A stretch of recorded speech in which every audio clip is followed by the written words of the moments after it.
We are back. Welcome to another edition of the Sports War. And we are back. We got the full crew in the house. That is what it's all about. The Yankees, out of any team in the league, are the best equipped to handle a blow like this. I think there is a higher power at play here. He's due law of averages. That dude is the ultimate scrub. It's trash. Yeah. Every person you have in there is fucking trash. Next game, you're going to see a big performance. You can see it in the end of the game, and I'm just totally stoked and excited for this. And we are back. Welcome to another edition of the Sports Sport. And once again, it is the Barnes and Tony Show. Anthony, how are you this morning, my friends? I'm doing pretty well, dude. It's Thursday. Week is dwindling down. Let's go, Brian. All right. Big weekend of sports coming up, dude. Big weekend of sports coming up. I know last night sucked, yes, to put it pretty blatantly. But at the end of the day, I always say this, it's about what you're doing today. And we've seen in recent weeks, the Yankees and the Mets recover, from some tough losses. So I don't think today is any different. I don't think there's any reason to overreact just yet. But I know obviously you're a little disappointed just because it's two in a row, just one in a row for me after winning 5, but they blew it. And of course, we'll talk about that in a second. But before we do that, I just wanted to update everybody on the Charles Schwab Invitational. We talked about how that tournament begins today. Fort Worth, Texas, Colonial Country Club, longest standing venue on the PGA Tour. And right now, a guy who's been early on at the top of leaderboards, hasn't won a tournament to my recollection, Austin Smotherman, 5 under through 6 holes, starting on the back 9. So he has a 2-shot lead over Callum Tarrant and Siwoo Kim. Who the hell's Callum Tarrant? First time I've seen him, but he is from England. Oh, wow. Excuse me. And then, you look a little further down the list, in terms of notables, Sam Burns, the defending champion, 1 under par, tied for 9th. Justin Rose, 1 under par, tied for 9th. And then, further down the list, Scotty Scheffler, even through 4, tied for 23rd. Jordan Spieth, my selection, even through 2, starting on the back 9. And it doesn't look like Victor Hovland has teed off just yet. So a lot of golf to be played, but I think, showing the fact that Austin Smotherman has, put together 5 under through 6 just shows what we're going to see today. And I would not be surprised, Tony, if that course record 61 is challenged today. Really? I mean, 5 under through 6, think about the pace. What do you think the lowest score is going to be? 60. I think someone could break it. By 1? Okay. I mean, think about it. I mean, Smotherman, he's birdied 4 out of 5. He, birdied 10, birdied 11, birdied 12, birdied 13, par 14, birdie 15. Must feel good to be a professional golfer right now. We were just talking about it, Tony. And I know there's some stuff we would enjoy, but I know it's like, okay, it's not the same as just like playing golf with the boys. But no, but still, there is stress, but at the same time, I mean, but that's all you have to focus on. I mean, yeah. I don't know. You know what I mean? You don't have to go to like annoying meetings and like do presentations. Always in nice weather for the most part. Your own schedule, travel all over the world, endorsements, the gear, the equipment. Oh my God. You might have never buy clothes again for your life. No, or clubs or balls. Yeah. And not to mention just all the other perks that there are on the PGA Tour. So for all of you young golfers out there, there's still time, get some lessons, maybe hit a couple extra balls. But from random people I've talked to over the years, playing all over the country, whether it's in Scottsdale or Florida or here in Connecticut, the common thing that everybody says, especially those who, have an insight to knowing some of these pros and guys that are even on, maybe like the Korn Ferry Tour, is that you're literally every single day hitting thousands of shots. So, that's a lot of hard work, dedication, but clearly at the end of the day, it pays off. And especially the fact too, that, the way that the purses have increased, of recent, due to live, and that they weren't high already to begin with. Mhm. But the fact that you don't even need to win to make a ton of money. You can just I finish know. 10th, finish 5th, finish 15th, and just constantly do that, constantly make cuts. Every week you're taking in money. Yeah, dude, sounds good, huh? Yeah, sounds pretty nice. What do you think? I mean, I don't know. Michael Block? I mean, no, Tony. I mean, there's an opportunity for us, or no? Oh, for us, you're saying? Yeah, I think so. I mean, hey, man, you're hitting your career low pretty consistently right now. Like things are on the up for you, dude. Yeah. And I think the thing that I have to do is because, like I was kind of alluding to, I've gotten comfortable with that course, is like start doing it on tougher courses. Yeah. I mean? Not to diminish. Like, obviously, it's still tough to shoot 83 no matter where you are. Right. But at the same time, I mean, there's a big difference if you're playing a course 500 yards longer, 700 yards longer, more hazards. Right. A lot to think about. Yeah, I think when we have the time, Brian, you and I should really make a stride for the tour. Yeah.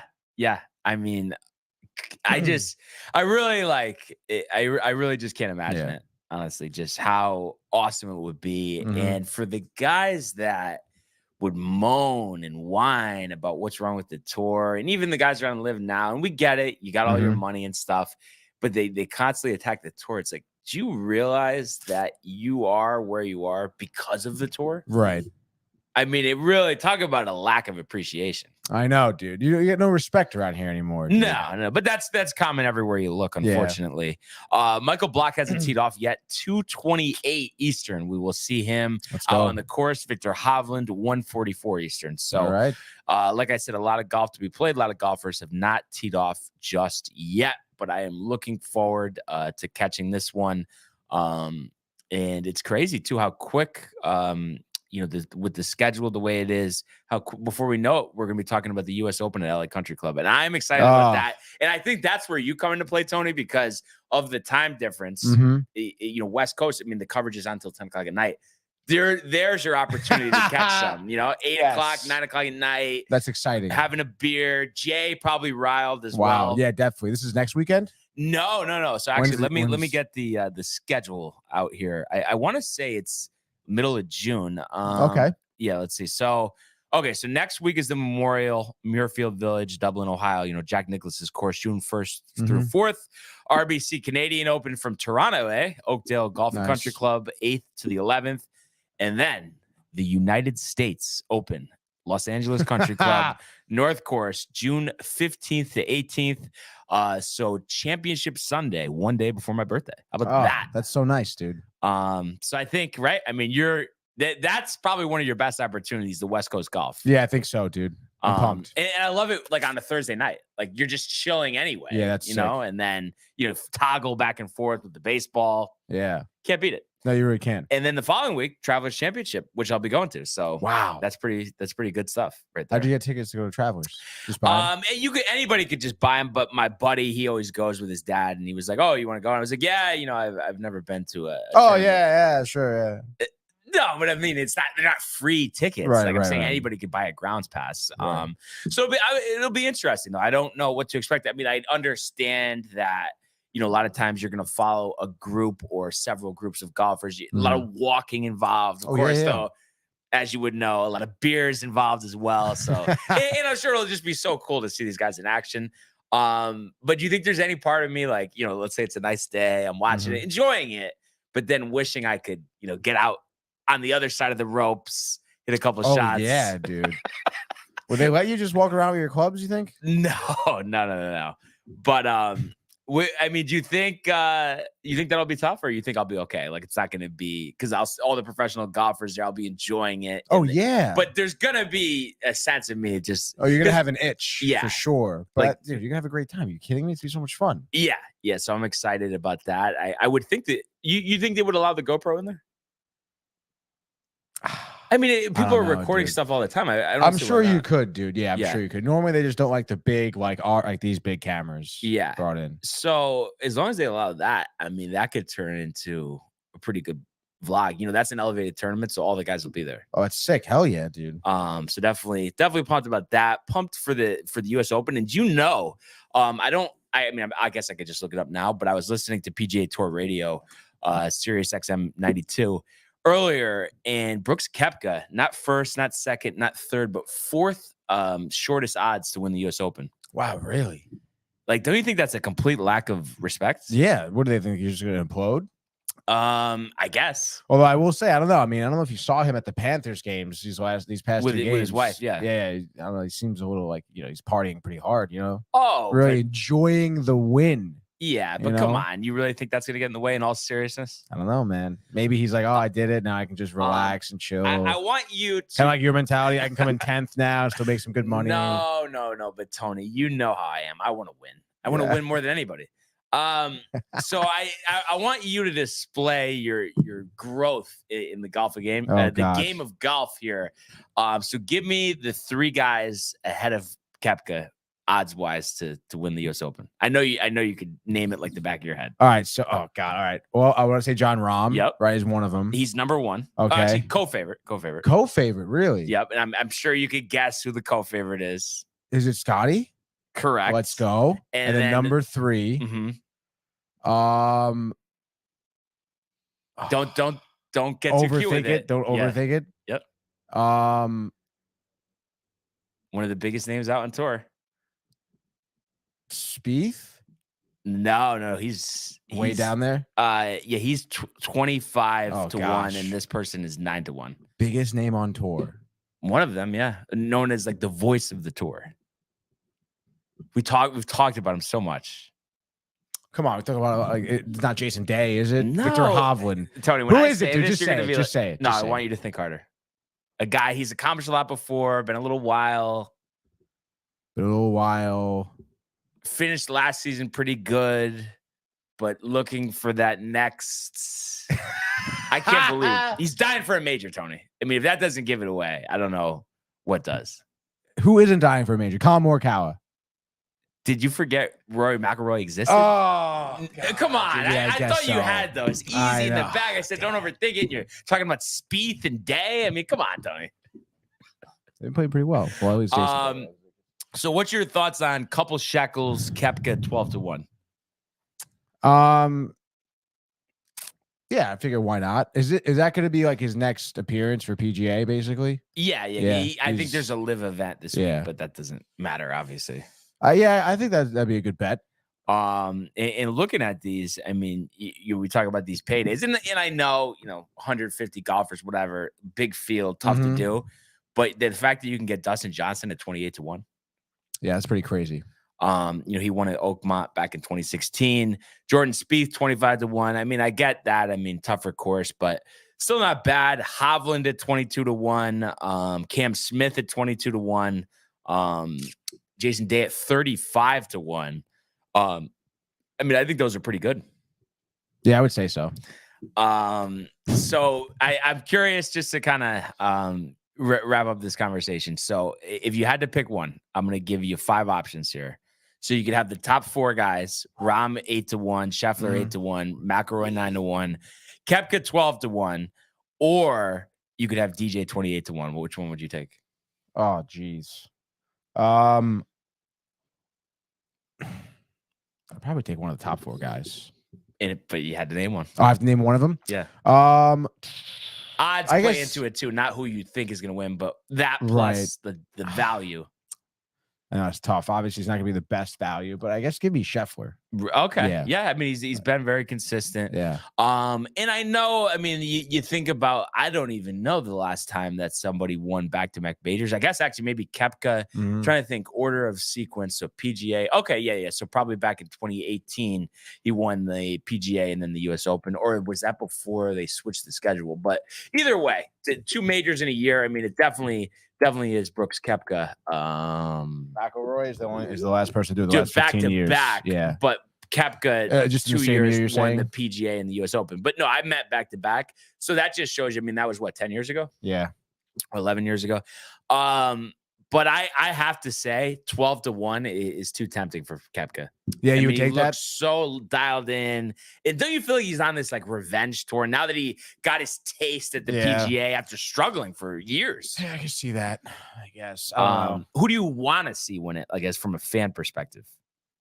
Who do I want to see win it? I mean, I guess it would be nice to see DJ win it. I Yeah. haven't seen a whole lot of him at all this Right. whole season. Right. so. And I always thought, I mean, for a while, especially before he went to live, I mean, he was kind of like the number one guy, Yeah. world number one. The talent's there. Nice to see him too, because I think he's at this point like around 38. So, Mhm. you know, usually there's some taper off. I mean, guys taper off at 34, 35. Right. The fact that you feel like he could compete with anybody in the world at 38, I don't know. I feel like that's pretty impressive. Yeah. Oh my God, definitely. So definitely excited about that. And I am just gonna check before we switch gears here if we have any change at the top of this leaderboard. I know Prefer is watching the coverage, right? Yeah. Oh, definitely, dude. He's a few comments here. Hey, fellas. Upset obviously about the Mets here. He said that they must play the rookies. Knows Tony celebrations of air humping like Alonso today, and he wants to know if the Yankees should try and trade for Stroman. Okay, I think no, and no, or no, I think, other than the rookies. So yes, no. So I would say, hey, fellas, yes, and no. Yeah. Marcus Stroman is a fucking bum, dude. Oh yeah. He crippled in the New York market. There's no way he could play for the Yankees, dude. He's got to play for like a losing organization to feel good about himself. Yeah, no, complete chief. Yeah. I'll give you that. And Prefer, I mean, can we get something? I mean, I feel like you're always talking about you're out on the golf course, but yet when it comes to professional golf, I mean, right? I don't even know when we were talking PGA on Sunday. I don't even know if he said anything about it. I don't know if it's like maybe he doesn't like watching it, but I don't know. It's possible. And then 2-part question. So there's a follow-up here, Prefer. So number 1, what are your thoughts about what we're saying, US Open? And then number 2, I want your last posted score. What do we got? I'm curious to see. What's your guess? You think he was inside 100? I forgot what he said he usually shoots. I would say he's like 99, maybe 101, you know? Yeah. So it'll be interesting to see what he says about that. No change at the top. Smotherman parring number 7, so he remains at 5 under with Lipsky, Kazuki Higa, Taran, and Kazuki. Okay, he's a golfer. Yeah, from Japan. He is a golfer. Siwoo Kim and KH Lee all at 3 under now, so they've joined the party. But that's really the only changes for now. He goes, I don't like men's golf. I'm a women's golf expert. I shoot 100 to 120. Yeah. How many times a week do you play Prefer? I mean, that seems pretty high, no? What do you think about the women's golf thing? You know, it's funny that you say that. So, like, when I first, started watching stuff, it was like one of those things where I really would like never watch it. But then now I've come to the point, especially like late night TV. I'll watch anything that's on the Golf Channel. I love seeing golf courses. And I don't know if you just, have seen a couple shots here and there, but some of these ladies out on the LPGA, I mean, they have like some of the best technique I've ever seen, consistency.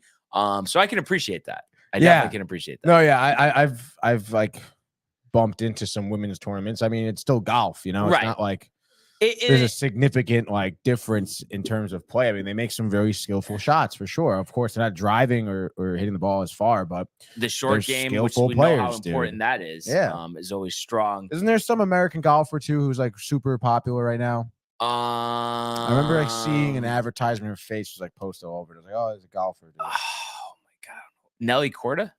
Yeah. I think that sounds about right. Yeah. No, she's up there. In terms of popularity for sure. So that's interesting stuff. And he says he stopped playing golf because his knees and back. Maybe he is 50 years old. Wow, dude, that's tough. Yeah, maybe.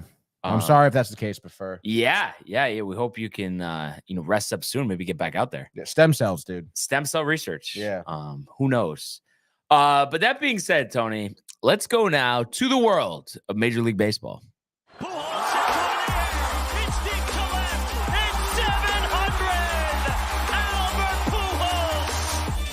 What a play! Stop it, Tony. Yep. And Alonso cracks one. The Mets win the ball game. Out of sight. And it works at 100 miles an hour. 14 strikeout. Drove deep to left field. There it goes. See ya. All right, Tony. So it feels like it has been weeks since I've had to recap a Yankee game with a frown on my face, but that's, where we I guess you really like that one. Yeah. I guess that's where we find ourselves today. I mean, let's cut to the chase. Last night sucked. I believe it was 8 runs that they allowed in the it was the 6th inning. Was it the seventh inning? It's just one of those things. I mean, come on. I mean, there's no excuse for it. It's just ridiculous given the lead that you had there, and like we responded last week when I think we scored 1 run or got shut out by the Blue Jays, had 2 hits, whatever it was, and it responded by winning that series in the final game. We got to do the same thing today. So I'm not, beaten down, right now. I mean, obviously, if there is a clunker tonight, I'll feel a little differently. But just to kind of recap how we got to where we got, started out pretty good. Nestor looked good in his first, 3 innings. And then Gleyber Torres hit his first of 2 home runs last night in the 3rd inning, homer to center, scoring IKF, who actually would later homer as well, to make it 2-0 Yankees. Nestor gives one back, a home run to Mountcastle. We've talked about how he's had a breakout year this year. That made it 2-1, but IKF extended the lead to 4-1 with a 2-run homer to left center, 389. So IKF really getting some power into that one. So they made it 4-1. Gleyber with his 2nd home run in the 5th also made it 5-1. And that's where we ran into trouble. Nestor didn't get anybody out. There was 2 on, and we've seen him struggle late in games. That's why Boone always has the hook, and specifically the 3rd time around the lineup. And he gives up a 3-run homer to Adam Frazier, the light hitting shortstop, 352 feet off the foul pole. And that makes it a 5-4 game. So it completely changes everything. You're cruising. You're in complete control. Nestor looks like he's having, another strong performance. And then that just completely kills it. So they have to pull him right away. So his final line, 6 innings, 5 hits, 4 runs, 2 walks, 5 strikeouts, 2 home runs allowed. So 5.3 ERA so on the season. So some concern there. The only thing that I'm hoping is, we'll see how the season progresses, but maybe it's just now where we know that we can't let him get to that 3rd part in the lineup. We have to be extra careful because this has happened in another starter too this season. So unfortunately, that made it 5-4. Jimmy Cordero, who had done a great job all season, had definitely his worst performance of the year. Only got 1 out, 3 hits, 4 earned runs, a walk, and a strikeout. So, then you had to go to Abreu, who gave up a run himself, inning in a 3rd, 2 hits, 1 run, 1 strikeout. So all that damage coming in the 7th inning, where they put up 8 runs, which is insane. And then the Yankees had the bases loaded, and I believe there was only 1 out. Rizzo did single in a run to make it 9-6, and then they don't get anything from that. And it's like you needed a hit, scores 2 runs, 9-8, makes everything completely different. That doesn't happen. And then they bring in the lefty Colombe, inning in 2/3, a hit, 3 strikeouts, and then Felix Bautista. I know he gave up the home run to Judge 2 nights ago, but one of the best closers in the league. Right. Just didn't have a chance against him. Struck out 13 times. Rizzo struck out 4 times. But his average is 307. Right. He's having a great year, but it just the consistency. You'd like to see it on more of a game-to-game basis. So all that being said, it leaves you with a horrible feeling. Sure, there's some concern about Nestor. Obviously, the offense had a good night. And you just had to win tonight. And you just hope that it's a learning experience, and you hope it's a game that is not duplicated again. That's all really I could say. What are your thoughts just about Nestor and what happened last night? Well, I don't know, man. I mean, we you're all right, Brian? Do Do you need some paper towels? We could do an air dry. That might be a bite. Just continue on. I wish I wish camera's still on you, dude. It was yeah, we're good. I don't even think you couldn't even tell now. No, yeah, honestly, you really can't. No, but one thing, actually, I am gonna say something. I'm a little tight at Cumberland Farms. I'm not gonna lie, almost to the point where we might switch gears here. So these tops, like, just don't stay on. Okay, I don't know what I think it's like. What the hell was that, dude? They changed the cup, and then they didn't change the top, so it doesn't fit properly. So that's number one. And not that it matters; it's not a big deal, but it's just the point of it. So you got that, and then just out of nowhere, and I wasn't like outraged at all, but like all the locals who are always like getting coffees every day were pissed. It's up to $138 now. So whoa, so dude. 29 cents, Tony. The hell's that about? Out of the blue.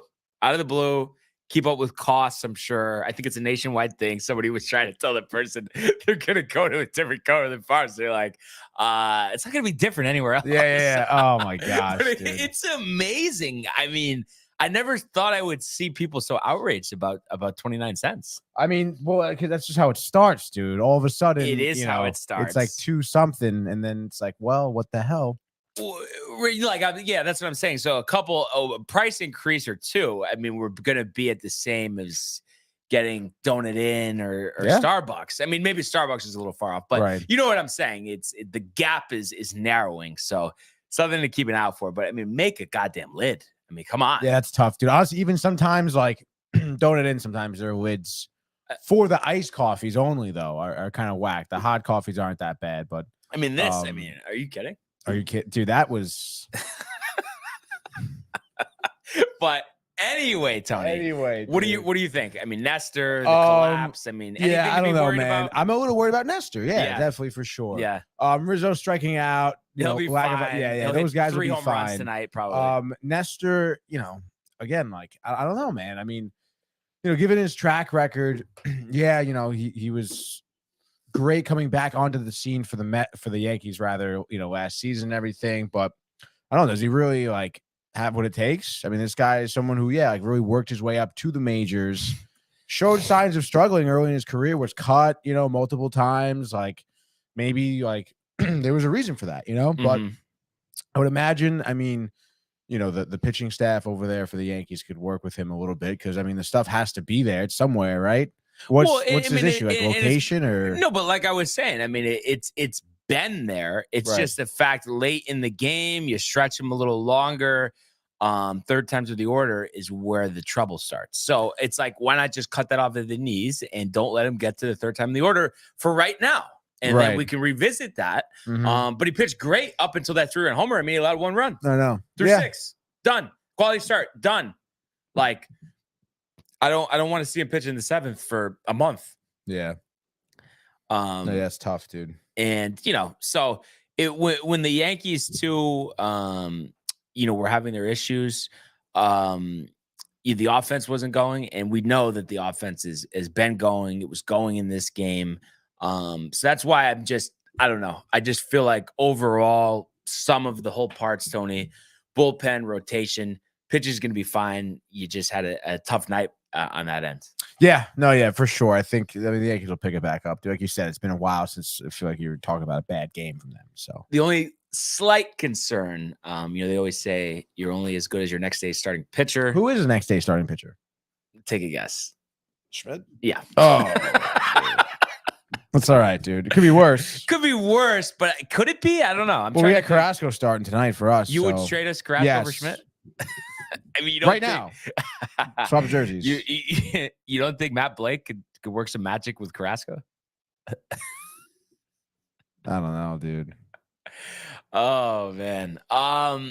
Yeah. So I mean, that's the only concern on my end. But like I said, I think offense will be good. Rizzo's not going to strike out 4 times again. Yeah, no, definitely Kyle not, dude. Gibson. I mean, I understand he's carved together a decent career, but come on, has he ever been really that good? No. I know they were excited to bring him in and all that, but it's sad too. You move back your fence, and this is the guy that you bring in. That's literally since they moved the fence back. That's this free agent. That and Matt Harvey, who they have brought in.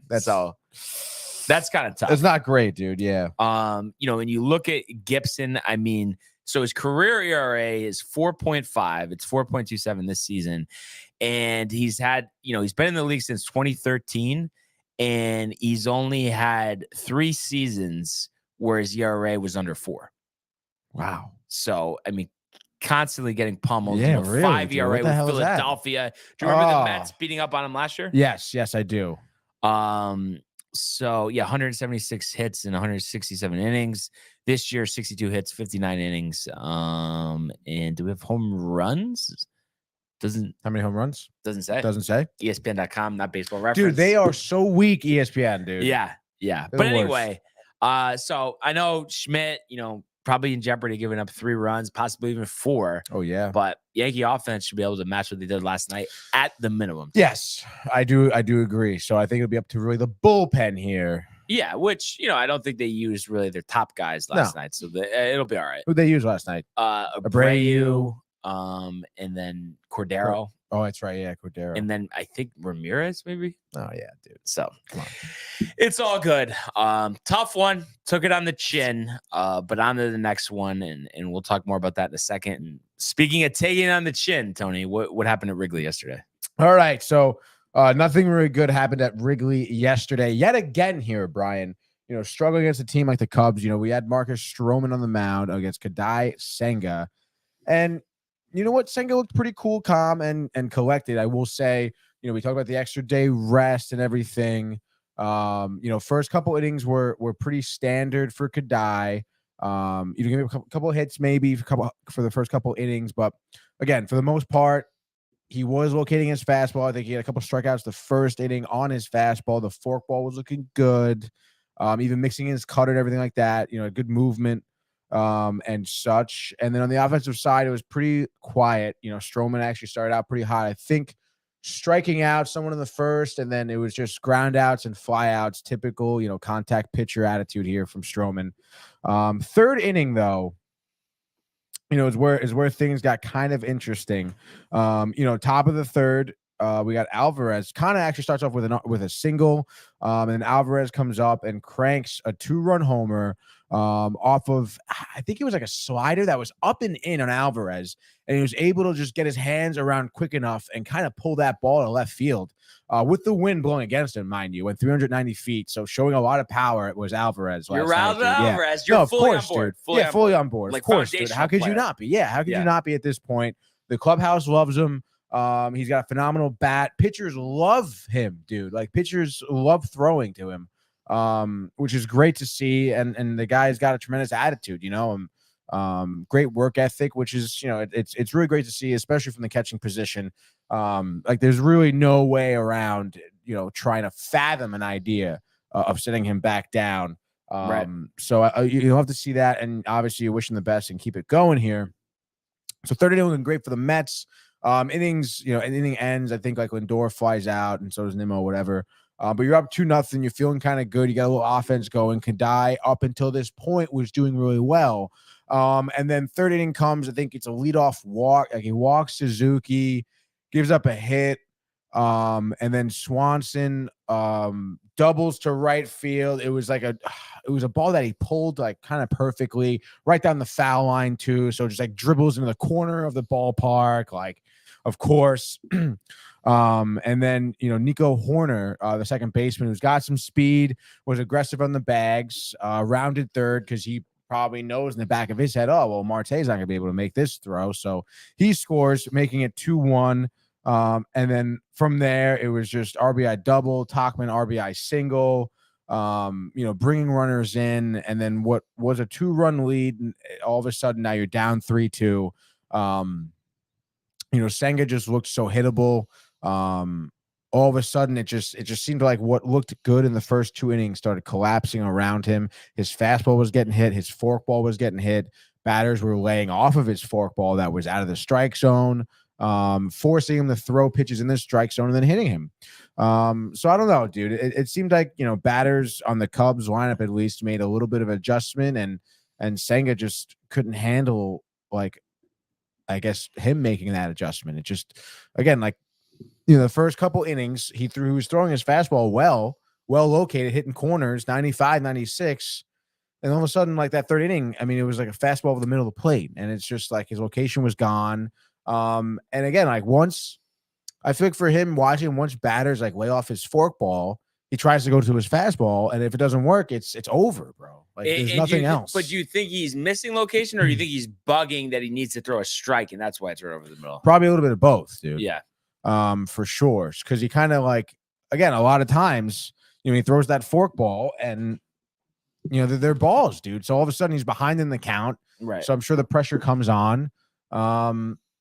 And then it's just leave another like cutter over the middle. And it's just the locating is not good. You got to give it to some guys. I mean, Talkin's been hitting well. Suzuki's been hitting really well in this series too.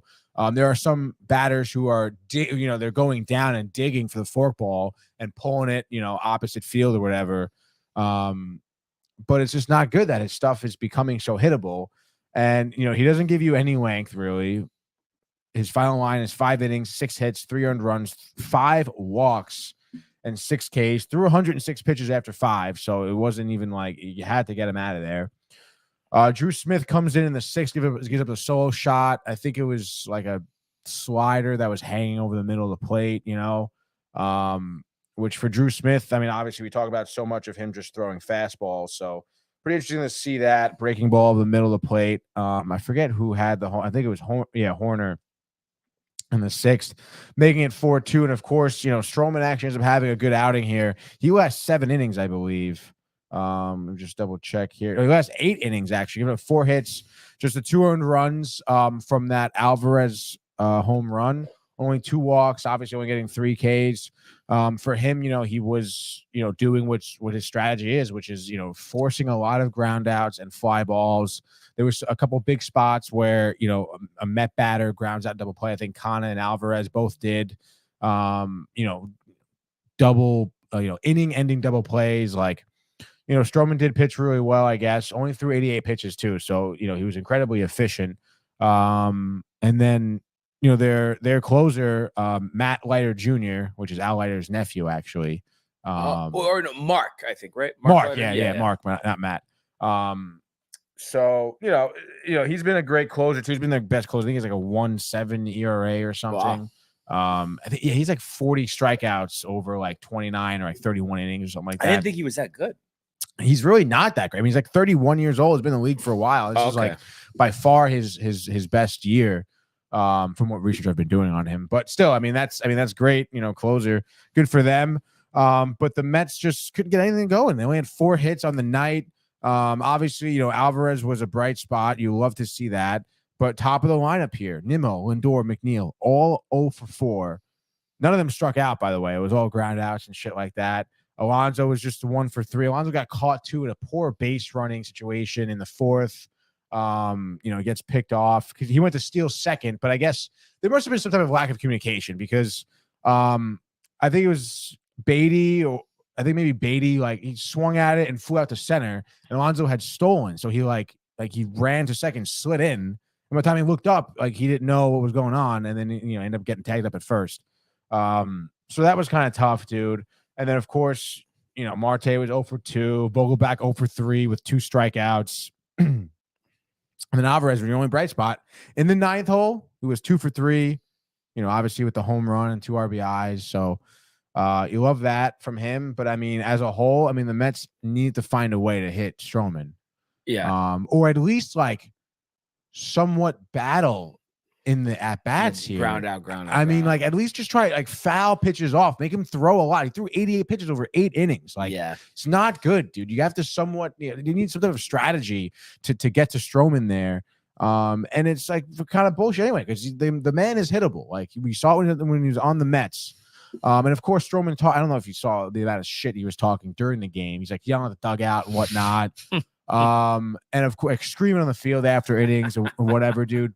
And then, of course, like he's even went to Twitter, was tweeting out emojis after the game, and all of his talk and nonsense. And of course, post game he gets asked at the press conference, like, you seem pretty pumped, whatever, happy, like it was a big revenge game. No, I don't think about that. I don't really, that's You not don't really think about it, but you're screaming. Yeah, like my fucking asshole, dude. You're a fucking coward, bro. Like you sucked in New York, you crumbled under the New York market, like, and you're settling for a team that's, obviously cool with mediocrity. I mean, they're not going anywhere, dude. Like, give me a fucking break.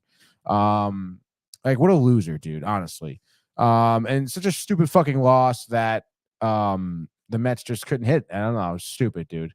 But Fur comes in here, by the way. Senga plays like a rookie pitcher with great stuff. I mean, I guess, dude.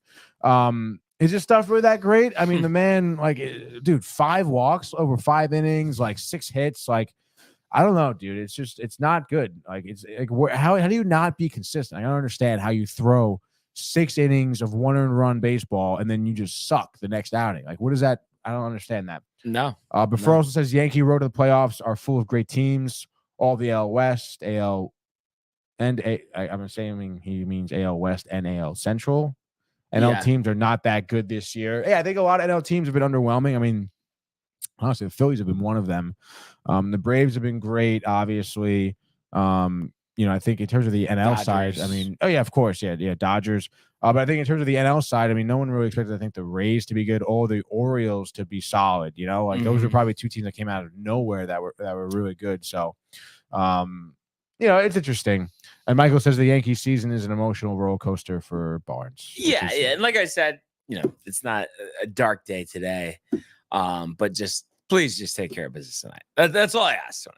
Speaking of taking care of business, the Mets I mentioned have Carrasco on the mound. So you're trying to salvage this series now, and you're starting Carrasco against. I don't even know, dude. It doesn't fucking matter. Jeez, Tony. Kyle Hendricks, who 4.8 ERA, 4-6 in the season, definitely hittable, but also has been seen to throw some great stuff. I think though, Tony, I mean, to jumpstart this offense, put Alvarez in the middle of the lineup. Why are we batting him 9th? Yeah, I know. Yeah, I guess so. You switch something up. I mean, but if he's hot, right? I mean, he's going to be in the middle of the lineup. He's going to come on with runners on instead of like maybe leading off the 3rd inning from the 9 hole. I know the fact that Connor was on base was a fucking miracle to start off with. Yeah, with his home run. So exactly. Yeah, I mean, I would love that, dude. Austin Smotherman moved to 6 under par, Tony. So lighting the world on fire. By the way, Kyle Hendricks right now, by the way. Cincinnati, his most recent start, 6 innings, 2 earned runs. Before that, St. Louis, 7 1/3, no earned runs. But 6 under through 9, Tony. I think that's the 29 because it's a par 70. Yeah. So 6 under, par 35. Yeah. I mean, 29. I mean, that's 58. That's well under the 61. Yeah. So that's cool, dude. Yeah. Something to keep an eye out for. So I mean, give it to me straight here, Tony, though. I mean, are you like, if you had to pick, I mean, are you almost saying you think the Cubs are gonna win today? Yeah, I would say that. I mean, I don't know. I don't want to pick the Cubs, but I guess give me the Mets, dude. Why not? I mean, you said, Hendricks is hittable, so I think, Alvarez up in the lineup. Maybe Alvarez up in the lineup. I doubt that your top 3 batters are going to go all for 4 again. So I'd say Mets win this one. I don't know. I'll say it like 5-4. Say 5-4, dude. It's got to be high scoring. Wow. Robertson has to. Ottavino has to. Yeah. Drew Smith pitched yesterday, gave up a run. So you'll probably see like, I don't know, Rayleigh or something in there. Yeah. You see. Nogasek. I'm just saying, you seem a little beaten down. You're feeling pretty good. I know it's 2 tough games, right? Yeah. I mean, again, like as I said when this series started, it's not like okay, we did well against the Rays, and it seemed like the Mets were doing getting some momentum. Mm-hmm. But I was like, all right, like, well, this is like a series against the Cubs now. They're not a great team. Like, this is business. Should be taken care of, and here we are struggling to get 1 game here. Yeah, it's like they're playing the Tigers. Yeah. Yeah. And I mean, reality here, I mean, you don't have a lot of confidence in Carrasco in terms of length. And really, other than Robertson and I guess Ottavino, you could argue Drew Smith, I don't really have a lot of confidence in the bullpen. Yeah. You know, and even so, like Ottavino recently in tough spots, high leverage situations, he hasn't pitched well. What do you think the problem is there? With Ottavino? Location or no? I don't know, dude. I mean, we talked about it, and it seems like, when he comes into situations where he doesn't have a lot of pressure on him, he pitches great. well. Right. But if there's runners on, forget about it. Yeah. If there's running on, if there's a 1-run lead.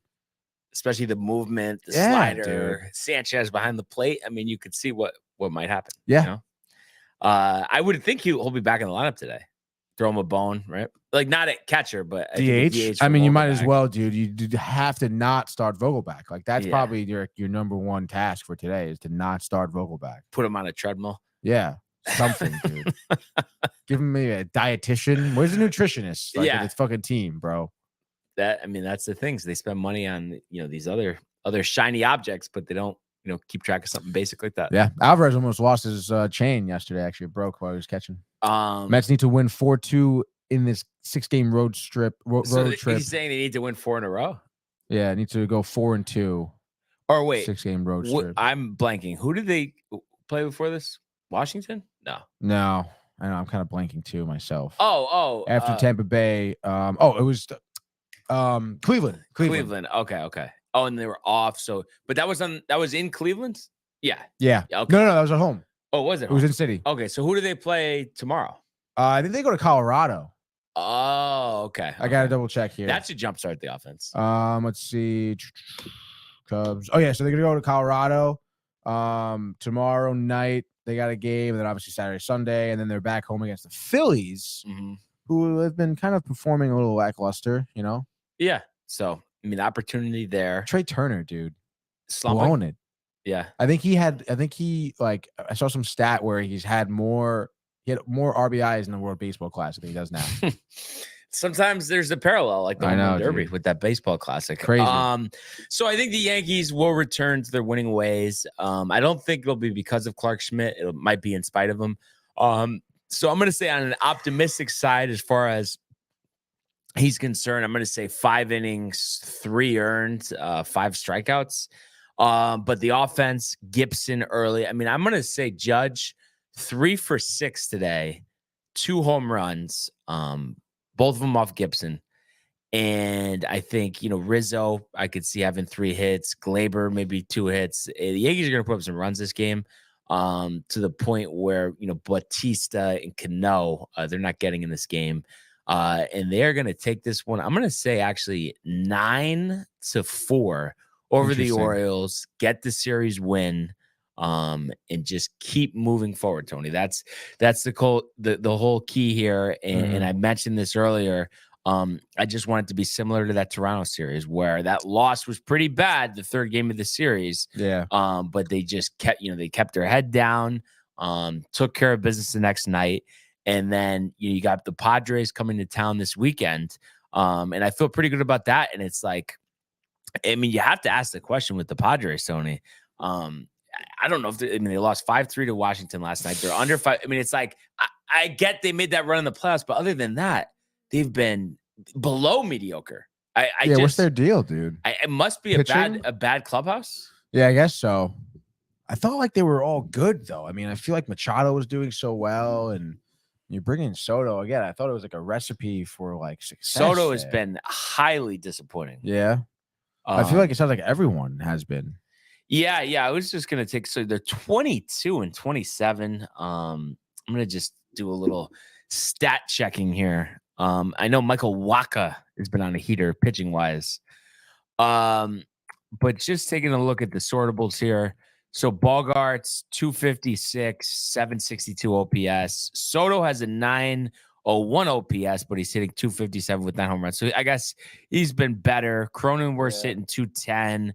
Machado 231, 5 homers, 19 RBIs, 654 OPS.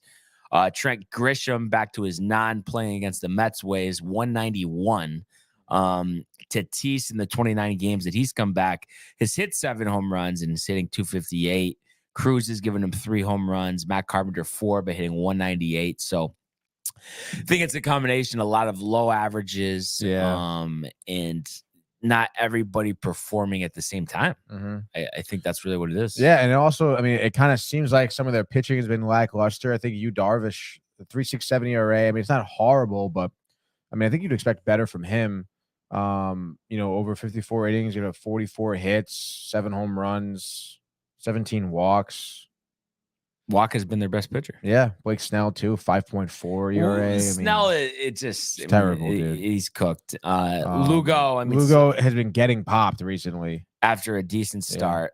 Joe Musgrove, 6.75 ERA. Is he still hurt?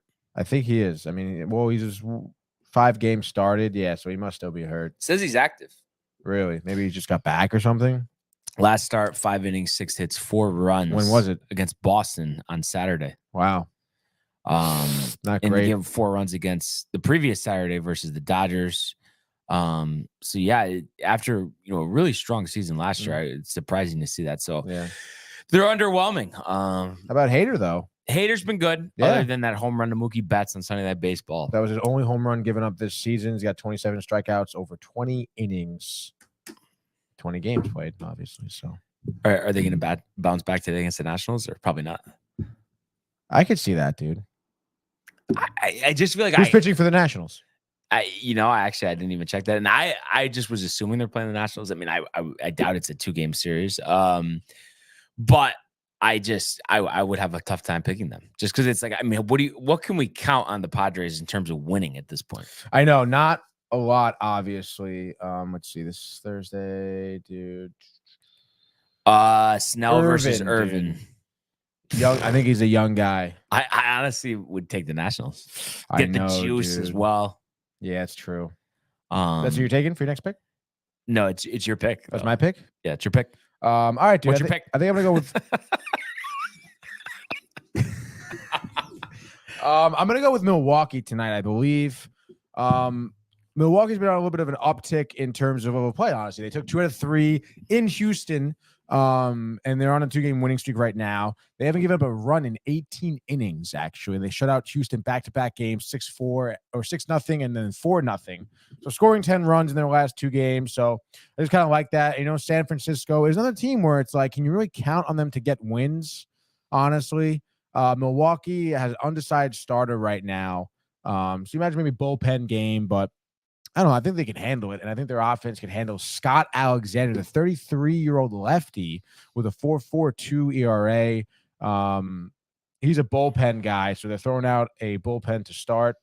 So it's going to be pretty interesting. You'd imagine kind of, high-scoring game relatively, but I don't know. I just feel like there's been a lot of back and forth, too, with these two teams. You'll get, the one series they had previously in the year, which was earlier last month, I think. But Giants took 2 out of 3. But the Brewers, played really well and had a pretty commanding 7-3 win to end that series too. So give me the Brewers. I'm going to say they'll win it 6-4. All right. I like that selection. Before I go to my pick, I prefer to comment about Soto. I'm just kind of curious your thoughts on this. I wonder how much Soto, he says, will get on the free agent market. Will be 25 this offseason. Yeah. What's your guess? I don't know. Not a lot if he keeps playing like this, right? Yeah, I mean, the numbers have been, compared to what they were last year when he came over, have been decent. And the fact that he's so young, I mean, let's just say hypothetically, he hits 265, has 33 home runs, OPS of, I don't know, 8.25. What's your guess? I don't know. I can see someone signing him to like a 5-year deal. You think honestly? Only 5 years? Yeah, he's 20. He's gonna be 25. Yeah, I just feel like he's a lock for 12, 13. The way, I mean, look at this. You really offseason. Think so? Well, look at this past offseason. Guys are 30 are getting those type of deals. Yeah, I guess so. But I don't know, dude. I think it's gonna be a tough year. I guess if he ends like that, I'm still gonna say, I don't know, 5 years at, I don't know, maybe like 25, 27 a year. Wow. Yeah. I mean, it's because. Was it 500 or was it 400 that he turned down from Washington? I think it was 400. Wow. I mean, if he really has a tough year, Buffer thinks he's going to get a Judge contract. I mean, I don't think so, dude. There's no way. I mean, but also, what would be your cut? Let's say the Mets either miss out on Ohtani or have room in the budget for Soto. What would be your drop dead point for signing him? Like the most I would go. Mm-hmm. I don't know. I guess I would maybe bump it up to like 7 or 8 years at like maybe 30 a year. Wow. So I mean, I get it because last year was tough. Yeah. This year has been uneven, but I don't know. I feel like he's a guy that can be, I know he hasn't done it in San Diego, but I feel like maybe I'm just making excuses for him, but it seems like it's something specific to San Diego and it's not specific to him. I feel like he's a star. I don't know. That's tough. I mean, I would love to have an outfielder that can do something. I mean, that's like, there's your guy that's all set in his prime, ready to go. Who the fuck is the guy who was on Brett? Not Brett. Damn, he's on the Angels. I just DFA'd him. He's an outfielder. He used to be on Tampa Bay. Brett Phillips. Yeah, dude. That should just pick up right now. We're talking Soto, and then you go Brett Phillips on me, Tony. Dude, he's nothing. You pick up for nothing. Yeah, but nothing. I mean, I don't know. But isn't he gonna hit nothing? I don't know, dude. He's got barely any playing time this season, dude. I know he's good, like defensively, running. So kind of interesting. But I'm telling you, I could be wrong, but I think Soto will hit around what I said, and I think he's gonna get at least 10 years and at least $450 million. Dude. 10 years. Mm-hmm. He's 25. It's just an obsession we have with these long contracts. You know, Turner, Bogarts. So. Where do you think he's gonna go? I actually could see the Mets, especially if they miss out on Ohtani. 10 years would be ridiculous. Dodgers. No way. Dodgers are in play.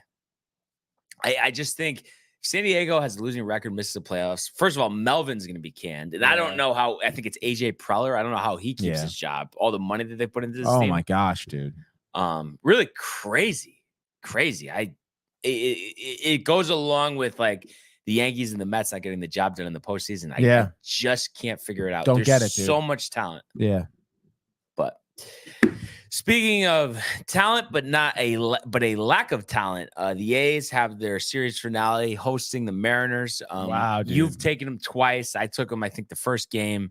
I'm gonna even things out here and go with the Mariners. JP Sears, a guy on my fantasy team, actually. Not to say that he's gonna pitch bad, but I just think the A's offensively against Gilbert will struggle. 63 strikeouts, 52 innings. So I think he pitches well. I think Sears pitches decent. Maybe a little closer than what we would expect from a -250 favorite.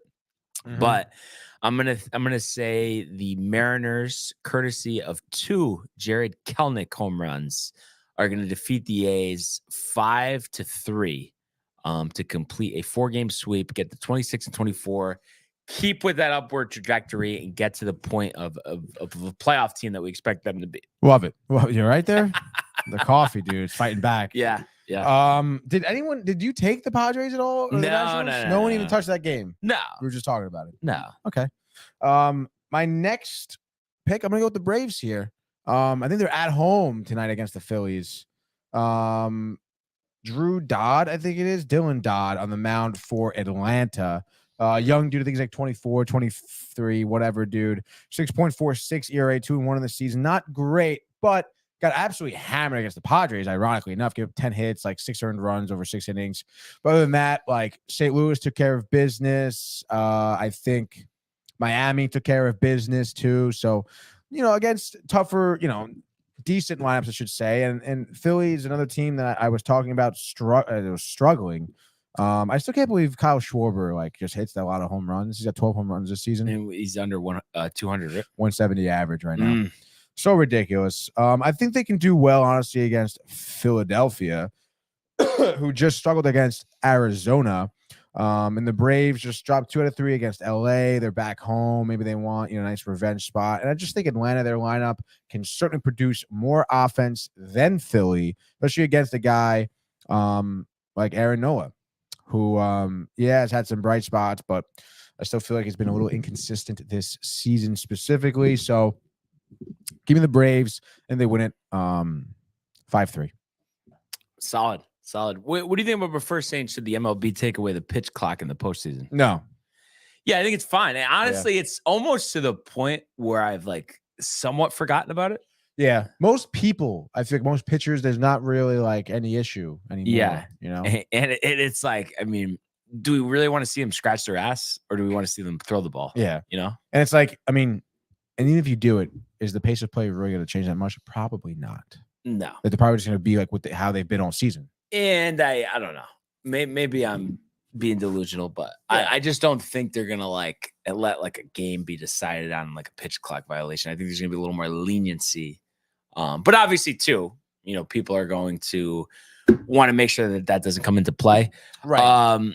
But all of that being said, I'm gonna fade my boy Alex Manoah here. A 5.15 ERA this year. He's still your boy though, on the road. No, I mean, I always thought he was a good pitcher, but then he barked. He barked, Tony, but there's no bite. That's the problem. You think you'll find him on the Yankee rotation in the upcoming years? He better pitch well. Otherwise, he's not even going to look. But yeah, for whatever reason, he doesn't have it. I mean, the Rays have clearly been the best offense in the league this season. So I think he's really going to struggle. We've seen this Blue Jays lineup be inconsistent. Eflin 6-1, 3.45. So I think Manoah gets shelled, maybe 5 runs over 5, and I think Eflin could give him 6 innings, 2 earned. And I could see Franco and Rosarena having some nice games here, maybe a solo home run each. Not to mention production up and down the lineup. Love it. All resulting in a Rays 7-4 victory, 7-4 victory over the Blue Jays. Love it, dude. 7-4 with the Blue Jays. But first says the problem with Manoah is that he takes too many bites. Too many bites of food? Is that what he's referring to? I don't know, dude. I mean, I think he is a little bit of a bigger boy. Oh, yeah. No, he is referring to that because he said something else. I forgot what term prefer use, but he did allude to that. What did he say? Fatty? Something like Fatso? that. Yeah. Fat boy. Fat boy. But that being said, Tony, let's go to the world of the National Hockey League. Here's Matthews. Scores! Hat-trick goal! My goodness, this is a great shot. Big hit on the far side by McCarr. He flattens Jordan Stahl. Oh, my goodness. That's the top right back. Terrified and robbed by Shesterkin. That's brilliance from Igor Shesterkin. It's a breakaway to win it in overtime. McDavid scores the winner in overtime. All right. So another game goes by, another game winner from Matthew Tkachuk. Unbelievable, dude. Clean sweep of the Carolina Hurricanes here by the Panthers, 4-3 last night. The dream run, continues for the Panthers here as they can just not be stopped, beating the Bruins in 7, taking out the Maple Leafs in 5. And here they are sweeping the Hurricanes. I think we both thought they had as good of a chance as anybody to win this series. However, I don't think we anticipated it being in this dominant a fashion. And we knew going into this year that Matthew Tkachuk, was one of the better players in the league for sure, but not to this level where he's putting himself in conversation to be the best player in the whole league, just based on a strong regular season where he had 109 points. He's scored the last 3 game winners in overtime. And it just seems like whenever the Florida Panthers need him to step up, he's there to answer the call. Yeah, and the same thing goes for goaltender Sergei Bobrovsky. What do you make of the run continuing here for the Florida Panthers? It's pretty crazy, dude. I mean, I watched this game and, Florida, scoring started off early, 40 seconds into the game. Anthony Duclair scores for his 3rd of the postseason. And I mean, I think that's just been a literal theme for the Panthers, the entire postseason, where they just come in so fucking hot that they overwhelm teams. They start games constantly like that, where they play physical, they play hard, they risk their bodies for pucks. They win battles along the boards because they're just so aggressive as a team. And so that, Duclair goal. And then, a few minutes later, Tkachuk gets his 1st of the night, 8th of the postseason on the power play. Yeah. Just another instance where the Panthers keep moving their feet. They're skating hard. They're chasing after pucks, and, a defense that gets tired, that gets a little bit, caught on their heels, they cause a penalty. So Tkachuk finds, the back of the net off the power play, which was just beautiful. I think Tkachuk just happened to find the puck in front of the net. It's just, Tkachuk does a great job of drifting in front of the net. And if you're going to be in front of the net, if you're in that position, you're going to find a way to score at some point. If you have half as much talent as Tkachuk does, you'll figure it out. That third goal by Lomberg too from the Panthers. I mean, again, it was Lomberg got his first of the postseason. There's a tremendous effort by him.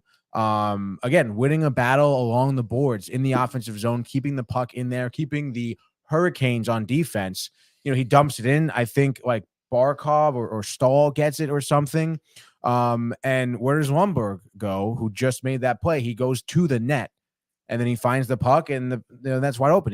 That kind of gives, that was the third goal of the game right there. And of course, we know how the game ended, with Tkachuk on the power play with like 5 seconds left or 4 seconds left.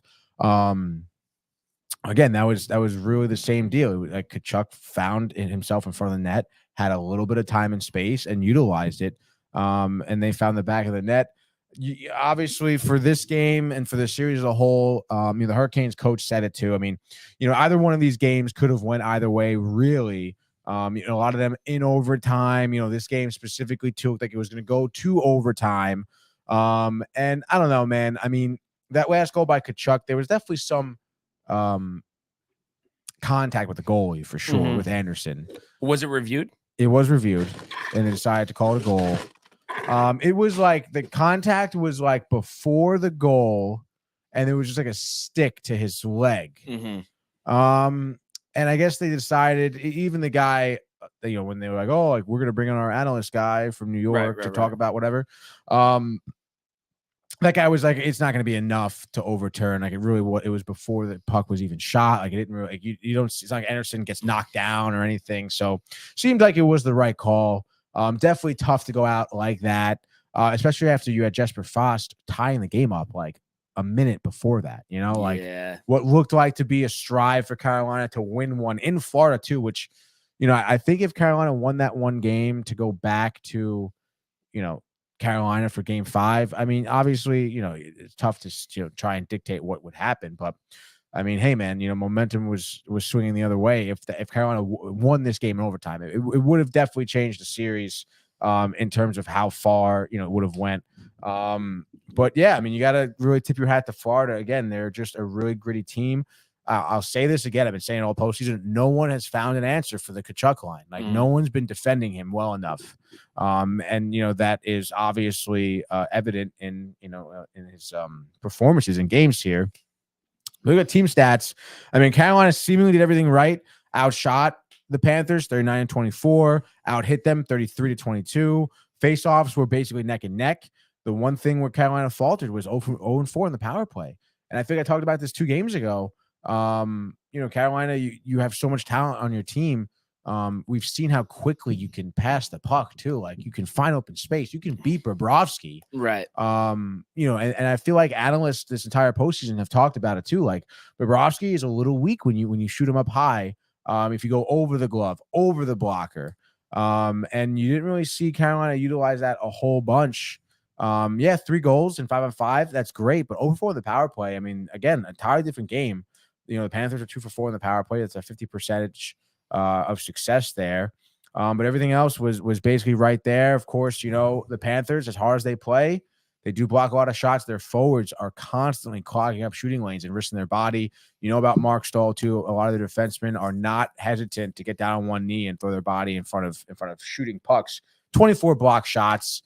That's huge too for Florida. That's something that's definitely been a height of their team. And at this point, how do you not root for Florida, dude? They beat the best teams in the East. And they start off by beating the number 1 seed after being down 3-1 and winning 3 straight against them. Yeah. And then winning in overtime. And then coming back in game 7. Yeah. Unbelievable. And then winning all these overtime games. It's so ridiculous. Again. Like, would it be fun if this was our team, Tony? It would be, dude, to have, some type of heart and urgency in the level of play would be great. And it's just, what I'm confused about though? Because obviously, you step up in the postseason, you're looked at differently. But just in terms of a player, just general perspective, is Tkachuk, is he? I'm trying to think. I guess our best player this year was Mika. Is he like on a completely other level than Mika, or is it just he's just been out of his mind this postseason and they're similar players? I mean, it seems like he kind of is on a little bit of another level. Right. Just because like you know how many points Mika had over 100 points this season, he had 39 right? goals. 39 I believe, goals. and then Yeah. Kachuk has has 40. I mean, I just feel like it's for Kachuk to do this in back-to-back seasons, 2 different teams, I think says a lot.